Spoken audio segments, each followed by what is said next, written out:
Çek abi çek. Derdimizi anlat. Dünya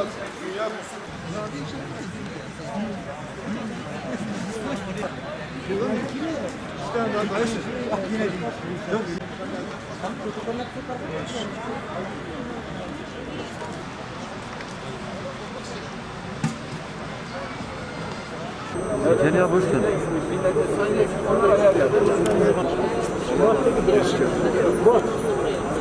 Sayın Valim. Değerli misafirlerimiz, protokol kısmını, bu ön tarafı size...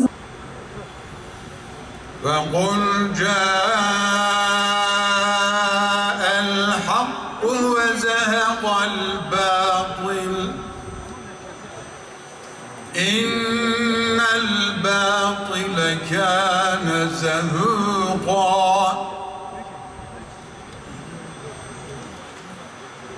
وَنُنَزِّلُ مِنَ الْقُرْآنِ مَا هُوَ شِفَاءٌ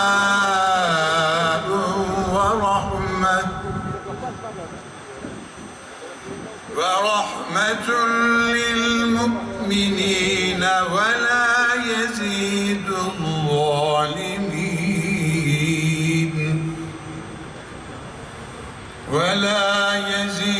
الظالمين إلا خسارا صدق الله العظيم. Geliştirmek, oradaki kentsel dönüşümü gerçekleştirmek için gayret içerisinde olacağız. Bu işe emeği geçen başta Sayın Cumhurbaşkanım olmak üzere Çevre Şehircilik Bakanımız Murat Kurum'a, İçişleri Bakanımız Süleyman Soylu'ya da AFAD İl Müdürlüğümüz tarafından Malatya'da değerlendirmeye alınan ağır hasarlı konut sayısı 5546. Tabii bu ağır hasar gören konut sayısı daha fazla, ancak bu ağır hasar gören konutlardan önemli bir kısmı da daha önceki depremlerde hasar görmüş konutlardı. Dolayısıyla bunlar işleme alınmadığı için ikinci defa AFAD'a intikal eden bu 5546 konutun ilçe merkezlerinde kentsel alanlardaki miktarı 2316 idi. Kırsal bölgede ise 3230 ağır hasarlı konutumuz vardı. Bunlardan başvurularını yapan vatandaşlarımızdan 3360'ı hak sahibi yapıldı. Halen hak sahibi işlemleri devam ediyor. İlçe merkezlerinde 1548, kırsal bölgede 1812 olmak üzere vatandaşımız, toplamda 3360 vatandaşımız bugüne kadar hak sahibi oldu. TOKİ tarafından daha sürecin başından itibaren yoğun bir ihale süreci başlatıldı ve afet konutu olarak Pötürge ilçemizde, Doğanyolu ilçemizde devam eden kentsel dönüşümle birlikte yürütülen afet çalışmaları kapsamında 5651 konut ihale edildi. Bunların 4122'si kentsel alandaki çok katlı konutlar, 2022'si bunların Battalgazi'de, 625'i Yeşilyurt'ta, 491'i Doğanyol'da, 439'u Kale ilçemizde ve 519 konutta Pütürge ilçemizde ihale edildi. Ayrıca Sayın Milletvekilimizin ifade ettiği gibi 1555 köy konutu ihale edildi. Bu konutlardan önemli bir kısmının yapımına başlandı ve devam ediyor. 4835 konutun yapımına başlandı bugüne kadar. Çok katlı kentsel konut olarak 4059, köy konutları olarak da 776 konutun yapımına başlandı. Diğerlerinde yapım bilahare devam ettirilecek. Bugün itibariyle yapımı tamamlanan ve teslim edilen konut sayımız 1335. Çok katlı alanda 1195 çok katlı konutumuz kentsel merkezlerde. Battalgazi, Gelinciktepe'deki bugün vatandaşlarımızın kurasını çekeceğiz. Toplam 678 konut birinci etapta. Kale ilçe merkezimizde 309 konut, Pütürge ilçe merkezimizde de 208 konut ve 140 bitirilen köy konutuyla birlikte bugüne kadar tamamlandı. Şu anda yapım süreci süratle devam eden 3500 konutumuz var. Bu 3500 konutumuz da büyük oranda Temmuz ve Ağustos aylarında tamamlayarak vatandaşlarımıza inşallah teslim edeceğiz. Gelinciktepe'de 3. etabın teslim alma çalışmaları devam ediyor. İnşaatları bitti. İnşallah önümüzdeki Temmuz ayında kurasını çekip vatandaşlarımıza teslimini yapacağız.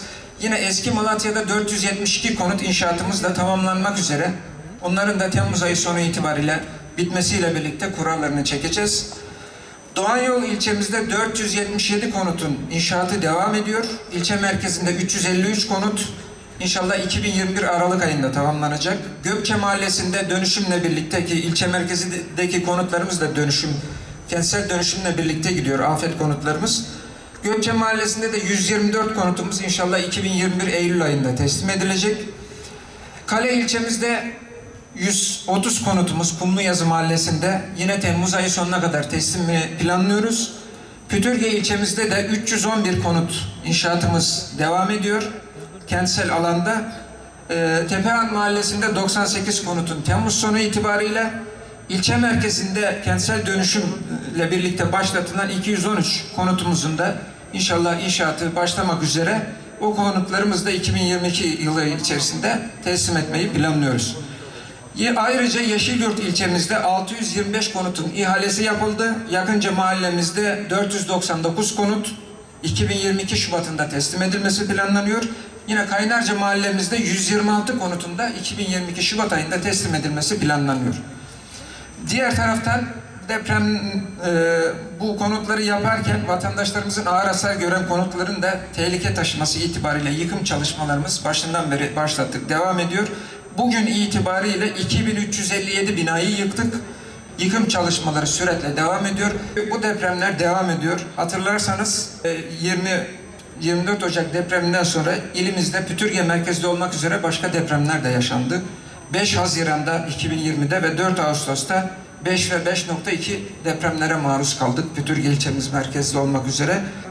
Şunu belirtmek istiyorum. 24 Ocak depreminde hem can kaybı yaşadık, Allah rahmet eylesin. 4 vatandaşımızı Malatyalı olarak kaybettik. Hem de yaralanan vatandaşlarımız oldu ki çok şükür şifaya kavuştular. Hem de vatandaşlarımız büyük bir endişe yaşadılar. Bu endişeli süreci, sıkıntılı süreci sizlerle el ele vererek, değerli vatandaşlarımızın sabrı sayesinde bugünlere getirebildik. Bugün artık yüzümüz gülüyor. Çünkü Malatya'da yaşayan insanımız için yepyeni yaşam alanları kuruluyor. Gelinciktepe, Eski Malatya, Yakınca, Kaynarca, buralarda yapılan konutlar depreme son derece dayanıklı ve kullanışlı konutlar. Bu konutların bütün vatandaşlarımıza hayırlı olmasını diliyorum. Bismillahirrahmanirrahim. Besmele ile başlıyoruz. İnşallah çektiğimiz vatandaşımız için hayırlı olur. İlk önce ismini okuyacağım. Kura çekeceğimiz vatandaşımızın adına. Sezai Ateş burada mı acaba? Sezai Ateş geldi mi? Daire numarası E17 blok 2 numara. Sezai Bey'in daire numarası. Allah hayırlı etsin. Mutlu bir şekilde yaşamlarını devam ettirsin. Cumali Bilek 320 İstanbul. O sıra ne olsun? E07 3 numara. Zemininiz. Allah hayırlı etsin. E7 5 numaralı daire. Allah hayırlı uğurlu olsun. Çok teşekkür ediyoruz. Osman Başkanım sizi alalım mı? Cumhurbaşkanımızdan, bu bütün emeği geçen, bütün bakanımızdan, valilerimizden, hepsinden Allah razı olsun. Allah Cumhurbaşkanımızı başımızdan eksik etmesin. Hepimiz